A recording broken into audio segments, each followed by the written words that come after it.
Hello, everybody. It's Tim Pohanka here with another Fredericksburg Strong podcast, and I'm excited because we've got Alicia. Alicia. There was second time's the best, right? Kindred from the YMCA and the Rappahannock area YMCA. Let's make sure we're clear about that. So, and you work at the Ron Rosner branch. Yes. So tell us what you do there. So I am the executive director at the Ron Rosner YMCA. I started in that role a little over a year ago. However, I've been with the Rappahannock area YMCA for 12 years. Started as a preschool teacher and became a SAC manager, so school age child care manager, working in the schools with before and after school care, and then became a director and obtained a contract with Spotsylvania County Public Schools and oversaw the operation of 17 elementary schools before and after school programs, and recently became executive director. So I've just kind of worked my way through. That's a lot of stuff that you just packed into that one little bit. So what made you join the Y? What did you do before the Y? So before the Y, I was kind of on the 8-year, 4-year degree plan. Don't worry, we've all been college, on that. You know? So, yep. It took a while, kind of took my time, tried to find myself. Wasn't sure what I wanted to do. I went to school to be a teacher and got all the way through that and decided right before graduation that I didn't want to teach. I knew I wanted to work with children, and I loved working with the community. I had no idea what I wanted to do. And so what did you think you were going to teach? I mean, because there's lots of different areas in teaching. Right. I didn't know. I knew that I wanted to work. I didn't have a plan, honestly. So you weren't going, oh my God, I'm going to be a history teacher, No. or I want to be a special ed teacher. I wanted to work with the little kids. So you knew you wanted early child care. You knew you Yeah. wanted that. Okay, Yes. well, that's good. I like the little ones, but knew I did not want to be a teacher. My mother was a teacher, and I saw, of course, you know, I bring work home now too, but I saw the hours that she put into it, and really teachers just don't get enough credit. They work 7 days a week. Well, I call them the world's greatest salespeople. Yeah. Because you figure they've got to sell education to people who really aren't, in some cases, are not interested in what they're teaching, but they do it very well and they do it every day. So that I think they're some of the greatest salespeople. Yeah. But all right, so you were going to be a teacher. Right. Decided, Yeah. I don't know, this is good for me. Uh-huh. And then you took a sabbatical of how long to think about it? Well, I didn't take a sabbatical, so I meant to think about it. How long to you had that thinking time?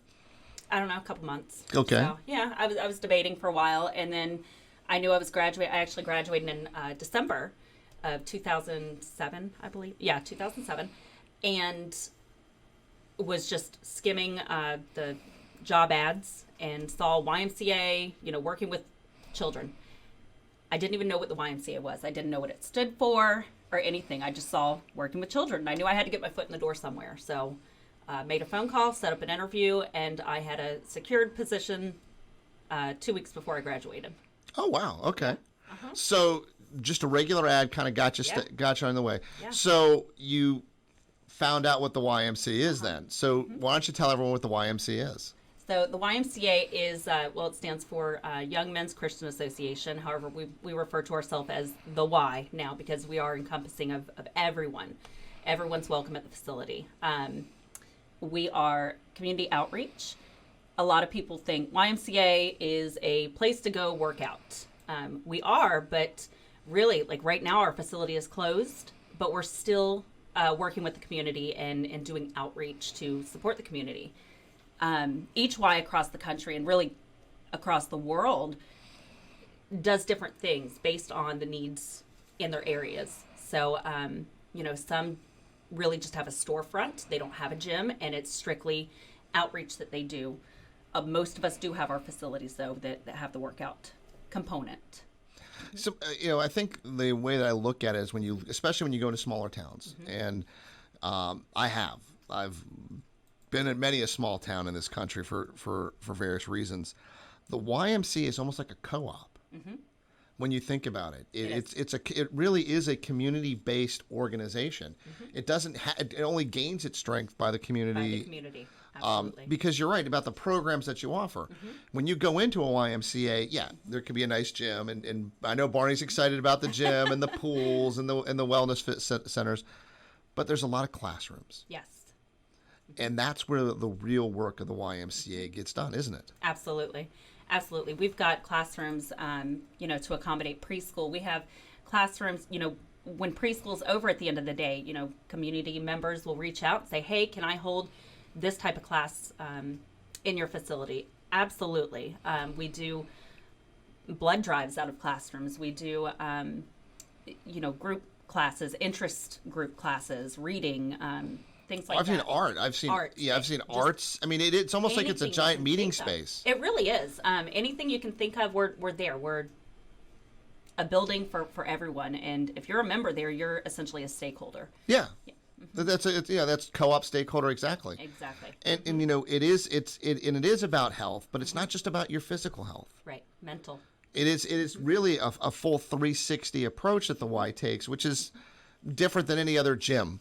It is. And in fact, with the expansion that's coming soon to the Ron Rosner YMCA, one of our rooms is solely dedicated to mind, body, spirit. We're really trying to enhance that part of the well-being. So it'll be a classroom to use for meditation, different types of yoga. I'm having it set up so we can have a hot yoga there as well. So it's just really going to be a total experience. Goat yoga? Maybe. I mean, can you combine hot yoga and goat yoga and get like a yogurt yoga or something like that? Could that happen? We'll see. For you, maybe. I think a goat's gonna look at me and go, "I climb mountains. I'm not climbing that one." So no, I think we're fine on that. Off the table there. Yeah, I think that is. But I've always thought about that. Can you combine those? Right. So so you'd have the hot. It has a special name. It's not just hot yoga. What's the name of that? It's like. I've always heard it as hot yoga. Someone told me another name of it, and I'm like, and I didn't know what they were talking about, and thank God I didn't go because you could be right. Yeah, it's intense. If you've never taken hot yoga, it's pretty intense. But if you want to feel like you've lost 10 pounds in like an hour, definitely take the class. I mean, it's bad. It's I think it's like someone goes, "Hey, why don't we do yoga in the steam room?" Right. Okay. That's exactly it. Or the sauna, I guess, is a better way of phrasing it. So you had this calling. You've been doing this with the Y. You've been moving up through the whole ranks. And you mentioned about a lot of outreach. Yes. Now, when I was there, one of the big things that Barney and the whole team were trying to work on, and Paul, was really talk about how to get into the schools. Yes. And that was a hard thing at the time. The schools were not 100% on board with, the school system wasn't 100% on board with that. Since you've been there since it kind of started, talk about that. What are you doing in these schools? Yeah. So it has been a very positive process for me working with we have contracts with Stafford County Public Schools and Spotsylvania County Schools. So, and we've also just started with Caroline also operating out of a couple of theirs. But it's really been a very positive experience. The school board wants us in these areas. It's always an adjustment. Anytime there's change, I think there's an adjustment period for people to see, okay, they're doing this. They're not just babysitters. They are providing quality programs before and after school.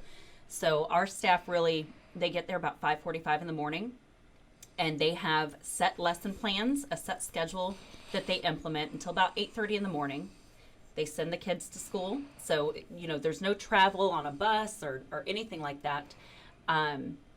Everything is taking place right out of the school.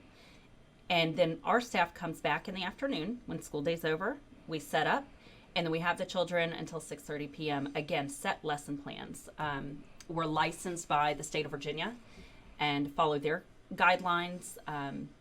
The Y always takes a step above any guidelines set, though. For example, ratios. So the state says we have to have a 1:18 ratio. The Y goes above that, and we say, okay, no, we're going to do 1:14. So there's really a lot of thought behind what we're doing. It's not just, hey, here's childcare for your kids, drop them off. It's very structured. It's very intentional. And then we also support the schools in what they're doing. So if they're doing a fundraiser or they're doing some sort of fun run, a lot of our staff will say, hey, how can we support you? And vice versa. It's really become a true partnership to the point where we're actually working with schools now for summer school. Unfortunately, it's not going to happen this year, but we have a program called Power Scholars Academy, and we partner with the schools on summer school. So the first part of the day has been academics. The second part of the day, the YMCA comes in and does enrichment. And it has been so successful that we're receiving money from the state to implement this program, statewide, really. So you mentioned some funding. Yes. So might as well talk about that. Sure. So when you're looking at these programs that you're doing, it's not a lot of cost that's involved. We keep cost minimal for our participants. And that's the part that's, and you mentioned about, you guys want to be there. Yes. It's not like you're out there finding somebody who hasn't, horror stories of whoever's going to be watching these kids. And these children they need this because their parents are working. Absolutely. Absolutely. We, there's a lot of children in our care who would be sitting at home doing who knows what if the Y wasn't there. And that's because we provide affordable daycare for one, but also for anyone who can't afford those services, we offer financial assistance for those who qualify. And I'm going to say probably about 35, I think it jumped this past year, about 35% of the children in our care are on financial assistance. And I think that's an important thing for people to realize. There's so many people who don't know you're there. Right. And it's an amazing resource for people who, if they would reach out, they can take advantage of it. And it's not something that's an embarrassing process. No, it's very private. We have one person who handles the evaluations. Sometimes, the execs, myself, will get their hands on it if we need further approval on percentages. But it's very private. Nobody knows about it. It's inputted into the system, and that's it. So if you bring your child to care, the staff at the schools, they don't know you're on financial assistance. That's a back end process that.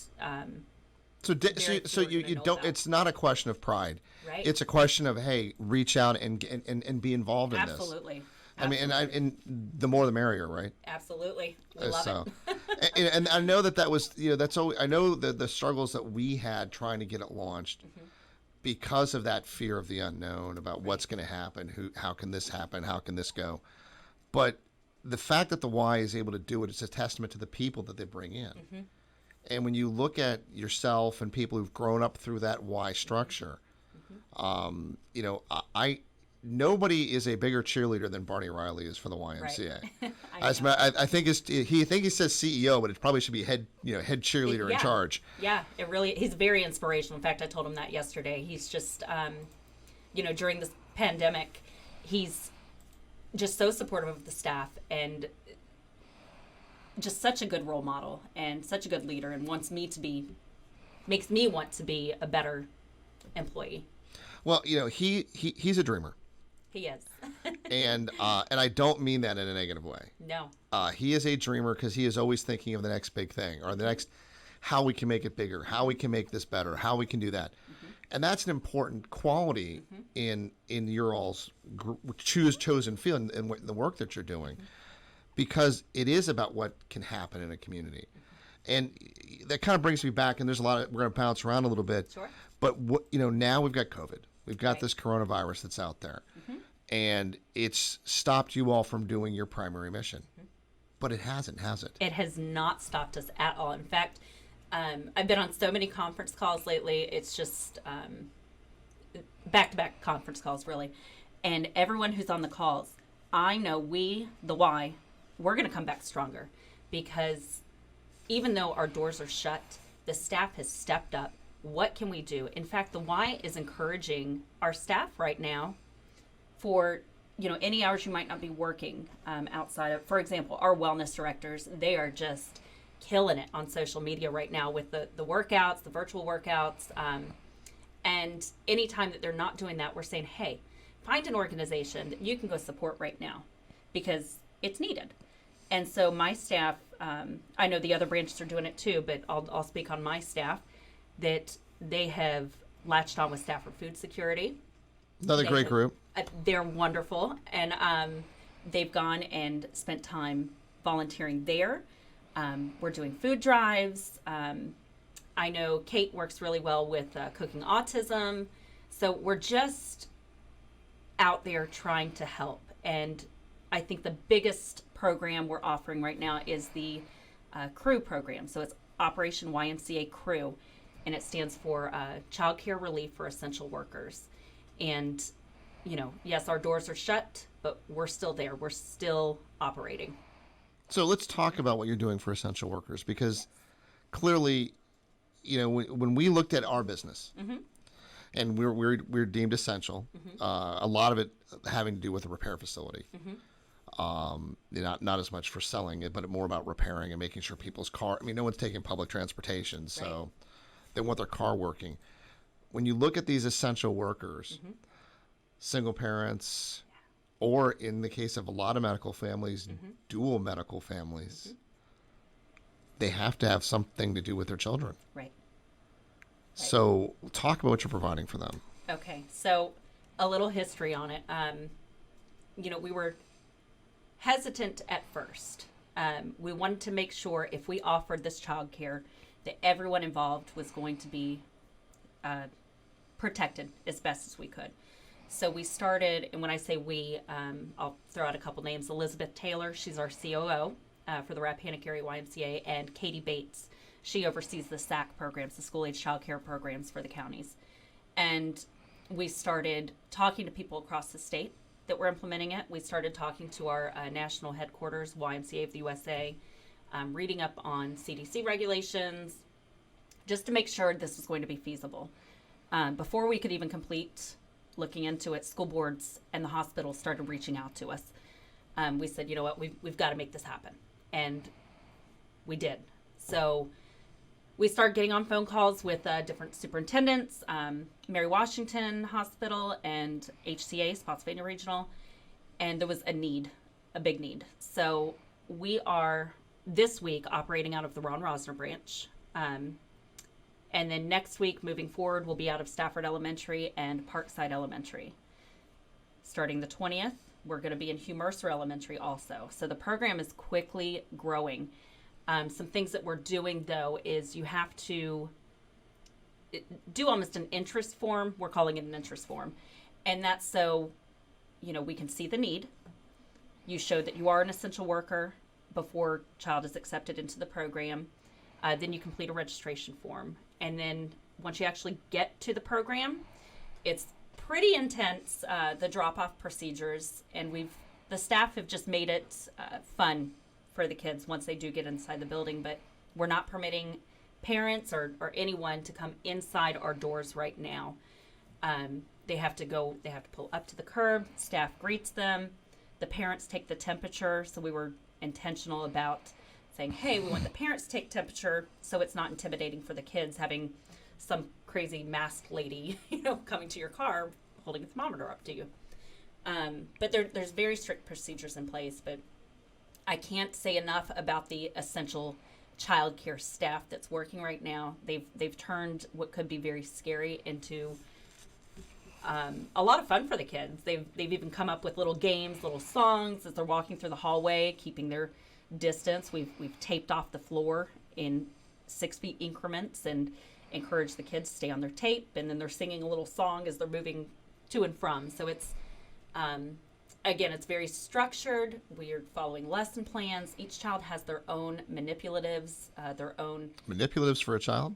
Yeah, like Legos. Oh, okay. I just checking because we all know it's so. Sorry, I had to ask that question. So I'm a parent. I've been manipulated. Child has their own toys. No, I'm just saying I'm saying for the student, children are manipulative as they are. They are. So that's why I'm like going. I don't think they need any more help learning how to manipulate parents. They don't. That's what I'm most worried about. Is are you not teaching them how to go back home and go, hey mom, I really would like to have a milkshake before I go to bed. Right. Yeah. Okay, so that's not happening. I gotcha. No, that's not happening. All right, so it's Legos. I'm cool with Legos. Legos. All yes. right, we're cool. So handheld things to play with. All right, so we're not teaching them. It's not another life skill we're teaching. Not another life skill. All right. I mean, it could be. I guess. Well, the life skill. The engineering part I'm fine with. It was the. Yeah. Hey mom. Let me tell you about how I'm going to negotiate with you today. Or Dad. You're not teaching your children negotiating skills, I All promise. right, that's just checking. All right. Because if they were good, I might send the salespeople there. But, I mean, fine. that it might be beneficial. Okay. Kids are very intuitive and very quick to adjust. So it might be beneficial to send them over there. All right, so they're in their boxes, they're squares. Right. Mm-hmm. Mm-hmm. And then what happens? And they're doing different things. So, I mean, we might have centers for half an hour, and they're each in their own little area. Then they might walk down to the gym, and we have spaces separated, so they each get like their own hula hoop, and they're standing in their own hula hoop, and they're doing certain movements. Or so the kids are being kept apart. They are in this. Yes.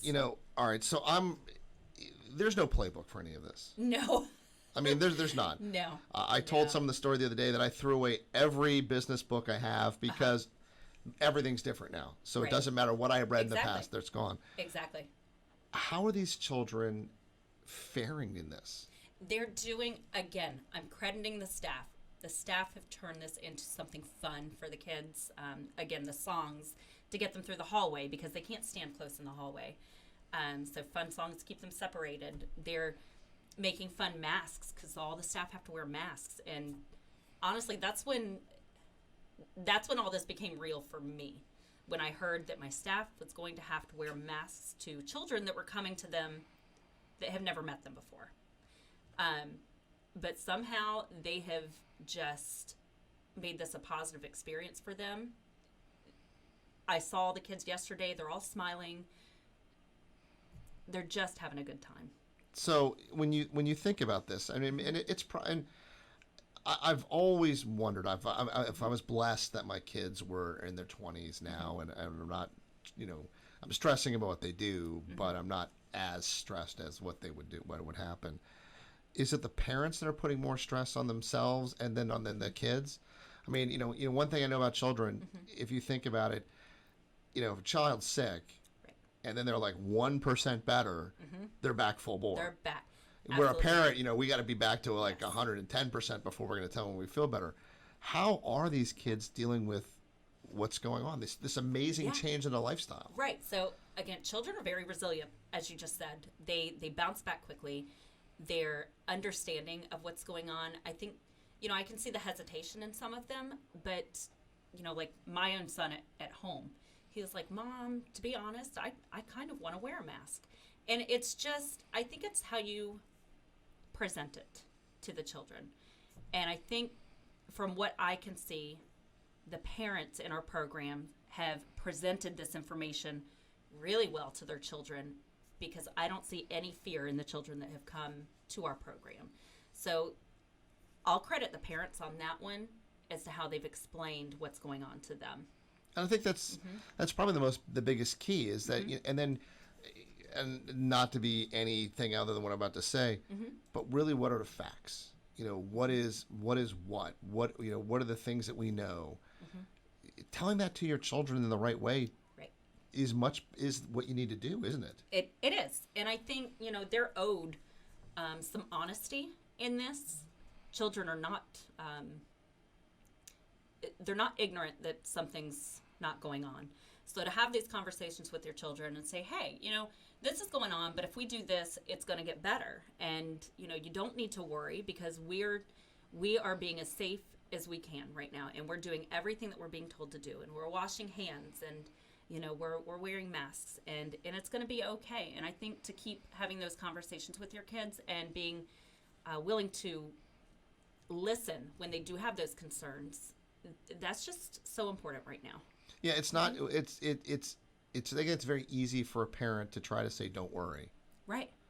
Because you're worried, and exactly. it's not that. And they sense that, and they do, and then they want to know what's bothering you, and when you, from lack of a better phrase, blow them off with that phrase, I think it adds to the worry there because now we're not only worried about this corona unseen virus or what's going on, but now mom and dad are worried. Exactly.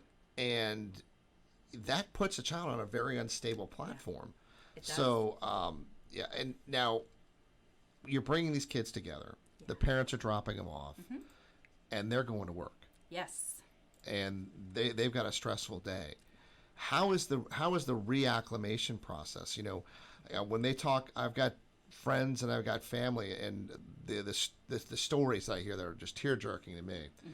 I've got a good friend whose daughter has asthma, and he has not hugged her in over a month because when he gets home, his clothes get his clothes get taken off in the garage.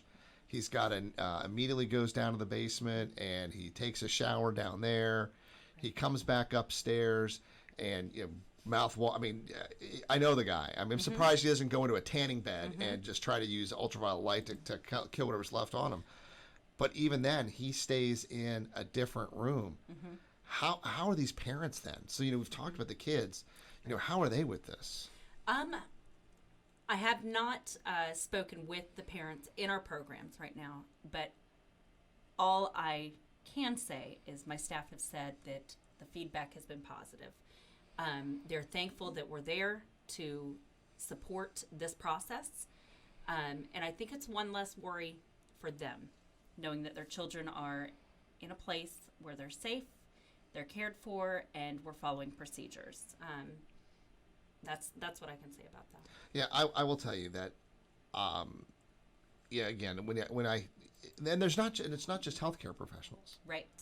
When you look at all of the other people, I mean, and a lot of us were deemed essential.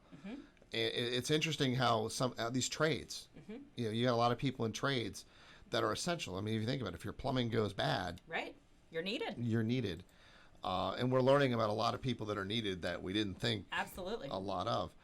Those people are included in this, correct? Yes, they are. So it's not just about medical. It is a whole encompassing of what the Y's mission for the whole community. It is. So I mean, and I will tell you, I've always been impressed with the work that's done out there. But I want to talk about you a little bit now. Okay. So you have an 8-year-old? I do. Okay. So where does he, you said he. Okay. So he knows mom's at the Y doing all these things.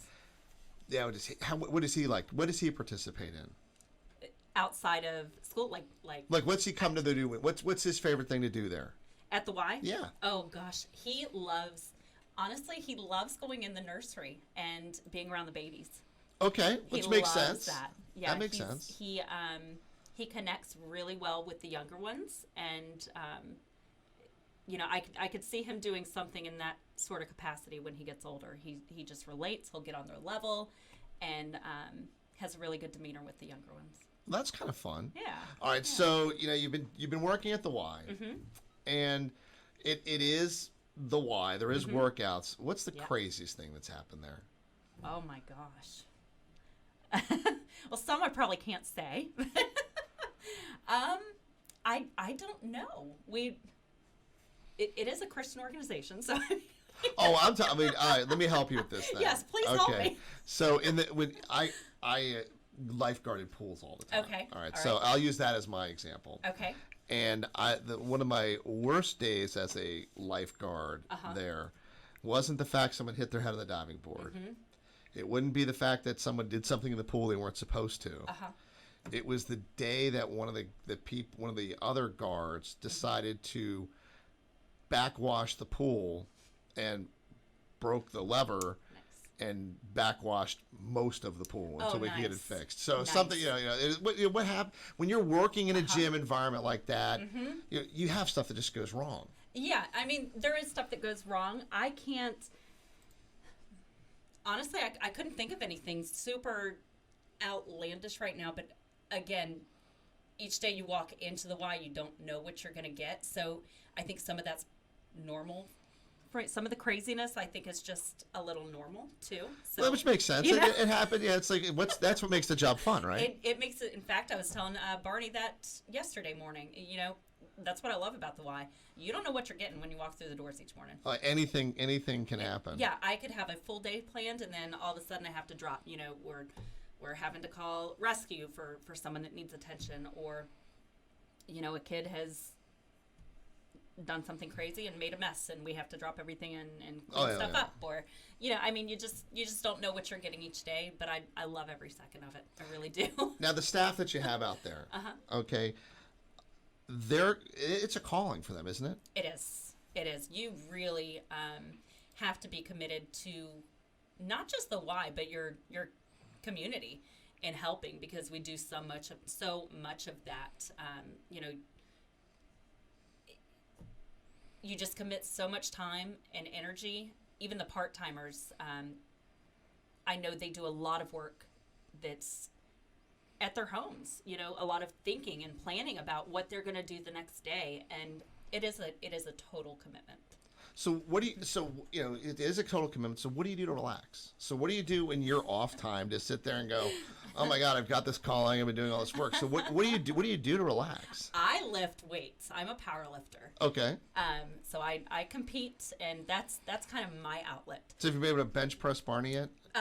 Close. Close. I'm up to there. The most I've done is 175. Okay. So we're getting there. There you go. But no, a lot of us, I'll be quite honest, I am so fortunate to be at the Ron Rosner Y, because everyone who has a key position there, we're all mothers of younger children. We all get along. We're all friends. So even tonight we're having a virtual conference just to have fun with each other. Virtual conference. We all know when you put the air quotes, we know what I'm not saying. Yeah, we know what that means. But we're all friends, and that is our outlet, is hanging out with each other and just laughing, and it's nice. It does sound that way. So you're a power lifter. Do you Yes. compete? Yes. Okay. How is the competition going? Well, I've had to slow down training, obviously. I'm trying. Well, you're not lifting your son and just going, come on, I got to work out. Sometimes I do. He makes me wrestle, and he likes to He practice. makes you wrestle? Yes, I have to wrestle with my son. Yeah, okay. He knows all the wrestlers, and so the WWE type of wrestlers. Yep. So what's your finishing move then? I don't even know. You don't even know. I just pick him up. It's the mom stunner. Yeah, I just pick him up and I spin him, and okay. That's about how that goes. Okay. Have you taken him to a WWE event? I have not. I'm a little nervous. Really? Really. I used to watch it growing up. I was very much a tomboy, and we used to have, in the summertime, we would go to my neighbor's house, and he had a fort, and my brother, he and I, we would eat our lunch, watch wrestling, and then go to the fort for a little bit and do some, wrestling moves, and then it was crazy. And then we'd practice the wrestling moves on the trampoline, and that was Ultimate Warrior and Undertaker time and all that. So. Undertaker's still doing it. So well, he is. Yeah. my uncle who passed away, special needs. That was his thing. Okay. I mean, his thing. He may have had issues on so many levels, but he didn't have a single issue when it came to understanding wrestling and knowing those people. So we got to talk. I mean, so clearly you're a power lifter. Yeah. Your son is not a power lifter. No, he's so now so tiny. So this is kind of like it's not a fair fight. No, it's not. I could. And you take full advantage of that. Is what I'm hearing. And I love it. I don't go easy on him with anything. If he's gonna beat me in something, it's gonna be because he beat you. Yes. Yeah. So he's got to bring it. Yeah, he's got to bring it. We go outside, we run together, and I'm not gonna let him beat me. And I'm not one of those moms that's just gonna let them win just to make them feel good. He's gonna earn it. Yeah. There's no feeling good. No. You're just gonna smack him right back. I do. You know what? That's. Yeah, sometimes you've got to learn to win that way, right? My mother was that way with me, and mom's not a pushover. Yeah, no, she's not. Yeah, I mean, you want to challenge my mom? I'm not. Yeah, right. Yeah. That's probably a good lesson to learn at 8, because 16's right around the corner. You got it. Don't play. I'm not going to Don't do play. it. I'm not asking her. You ask her. I mean, that's always, so you wrestle with him. He's got a favorite wrestler then. He has a couple. I know he loves Rey Mysterio. Okay. Yes. So you got him some masks. He has some masks. He does not have an official Rey Mysterio mask, but he's very creative in utilizing what he has to. Well, now he's probably going to tell you I need one because it's healthy. I don't know why you're stopping me from being healthy, Mom.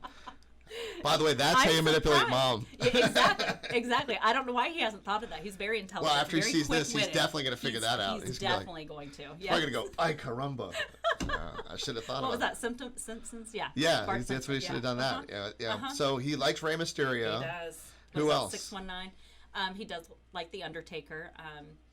Who else? He loves Andre the Giant and doing research on him. So you got to watch The Princess Bride all the time then.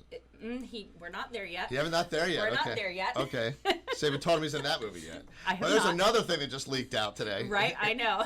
Sammy, you're not watching this yet. But yeah, He knows all of them. I can't even begin to list all of the ones that he likes, but as he's sitting at my dad's right now, he has made hand-drawn little wrestling characters because he doesn't have any wrestling figures right now. So he's made them all on paper. He's drawn every single one of them, and there's about 30 sitting on a piece of paper right now. Yes, and he's drawn his own wrestling ring, and he fights them with paper. So we've had a lot of arts and craft time. So well, there you go. Definitely, it's like that's how it's. Yeah, and I'm sure the WWE doesn't want any royalties off of those. No. So two interesting stories about wrestling. One of our former salespeople was actually a referee for the WWE. Really? There's a picture of him getting knocked out cold at one of the WrestleManias. Okay. So he worked for us for a while, but growing up, there was a guy named Big John Studd. Yeah. He lived in Fairfax, and I was on the swim team in high school, and we would swim at the same pool that he would take his daughter to. Okay. Oh my gosh, this guy's huge, and he's carrying this little girl through the locker room, like leaning down like this, and carrying her through. And it was and you're sitting there going, "You're some scary dude on TV." Is that actually it's more like this? Like it's Gru from that movie? What's that cartoon? Yeah. You know what I'm talking about? Yeah. So you're sitting there going. Well, actually, it's more like this and more like this, and you're like, "Oh my god!" So, it's fun for kids. Right. Don't do any of the wrestling moves at home. Right. Mom's only. Yep. But that's all right. So you got a little wrestling and work. So it's a whole workout type of thing going on there. There is. We stay active. Well, that's good. And he's going to go to what school? He's at Harrison Road Elementary. Okay, so he's right around the corner. He is. Yeah. Well, this has been a lot of fun. I applaud the work that you guys are doing, and ladies, and not just guys. I think that, without a doubt, the spirit that you have comes through with everything you're talking about. Is there anything else that the community can do to help you all? Yes, and in fact, Devlin Riley will be here Monday to talk a little bit more about this, but we are asking for monetary help from the community to help implement this program. Our intention is to be able to operate Operation YMCA Crew, the child care program, for free.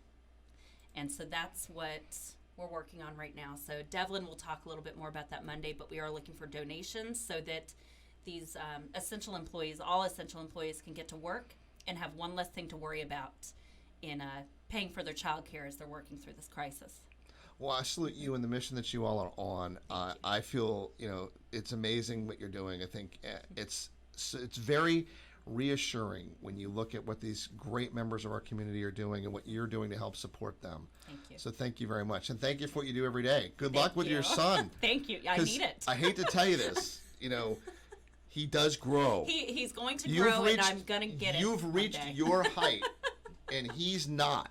And it's not a very tall height, so it's. So I'm letting you know that eventually you need to be working out more because as that goes, he's eventually going to go.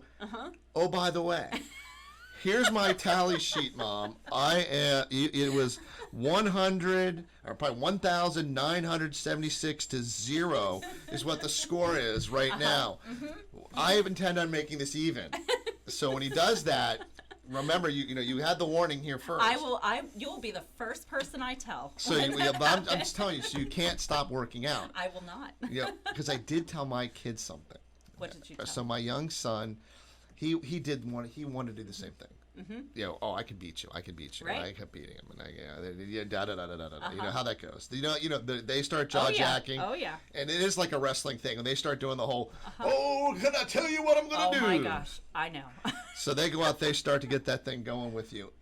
And I finally looked at my son, and I didn't do the whole typical parent, I brought you into this world, I can take you out of the world. Right. Didn't do that. I looked at him and said, son, there's one thing you need to remember. You will never be able to beat your parent. Never. He goes, I'll be bigger than you. I don't care how big you get. You never will. Because we will fight dirty. Yeah, we will. We don't care. I'm not losing. I'm not losing. So whatever you think in this fight, you better bring it.